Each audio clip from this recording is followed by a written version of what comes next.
they are the parents. But you don't see that now. Don't you think that between then and now, the role of these party leaders have become a more and more significant to the running of the day-to-day activities of the party? There is nothing like party leaders. No, just so that we understand why they have become so strong in the political parties. You know, in most cases, it's simply one reason. It's simply one reason. All right.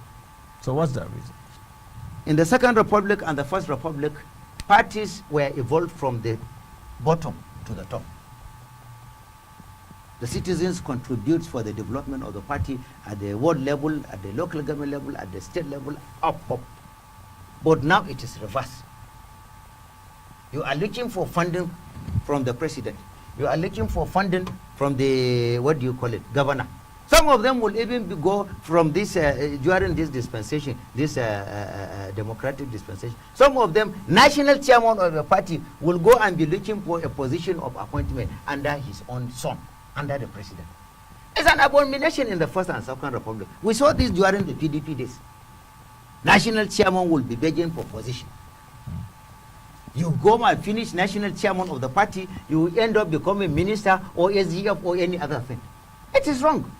By the time you are leader of your party, you are the father. You can't come and be begging your children, say, give me this, your biscuit, let me pinch the biscuit that the children will be going to school with. No.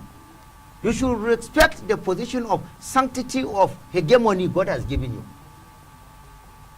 But the parties are looking at it more of who is having the money to oil their party machinery. Rather than the citizenry, politics is about people. Section 14 subsection 1 of the Constitution says democracy is the foundational bedrock of our development. It's the system of government, and it is all about. All right, now still talking, just to round up our thoughts on this National Assembly Buhari relationship. Yes. How do you think the issue of zoning in this election of leaders for the National Assembly will affect the outcome of the election? Well, that is another most unfortunate thing that makes my heart bleed. In the Constitution of the Federal Republic of Nigeria, there is no word zoning in the whole of the Constitution. From the beginning with the people to where the president signed, there is no zoning. What we have is section 14 subsection 3 that talks about national federal character. The need for, not even only that one, section 14 subsection 3, section 15 subsection 1, section 15 subsection 2, section 15 subsection 3, section 17 subsections 1, 2, and 3, section 14 subsection 2, 3, and 4. All these talk about national interest over and above any sectional, any tribal, any religious, and any primordial consideration. So nation is it. There is nothing like a zone or something. You have seen that become more. Yes, Dr. Ojuzo Kalu, His Excellency, was saying he must contest the Igbo extraction in the southeast, must have represent with only 2 senators, 1 even and a half. Because the other one is yet to be given certificate of return. So democracy is a game of input-output.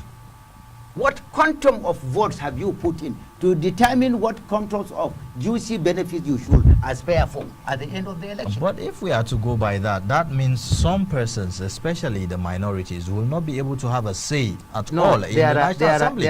Because we heard the chairman of the APC even saying that no PDP member will chair any committee, even in the National Assembly, and hold key offices. That one is repugnant to national interest. It's wrong. It's wrong, that statement. You understand? When you are going to the National Assembly to be convocated, to be inaugurated, that day the party is a vehicle. You are going there. The moment you reach there, you submit your credentials for scrutiny and for you to be accredited. Once that one is finished, you are no more a member of that party. The party is only the vehicle that brings you to the national. Once you enter there, you enter the whole of the Federal Republic of Nigeria. Section 15 subsection 1 comes into play there. Unity and faith, peace and progress, the motto of Nigeria.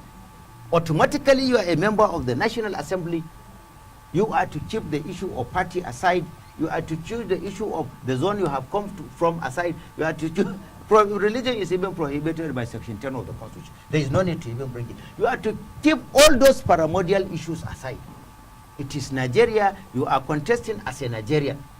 And if Party X sees you worthy to be a candidate, there is nothing wrong in the members of that party to vote for you on their individual level, not as a bloc, say so this. But that is paradoxical, because practically speaking, it is the reverse of that is going on at the National Assembly. It's most unfortunate, because the National Assembly should be the institution that should start projection, national cohesion, national unity, patriotism, discipline as the springboards for nation building.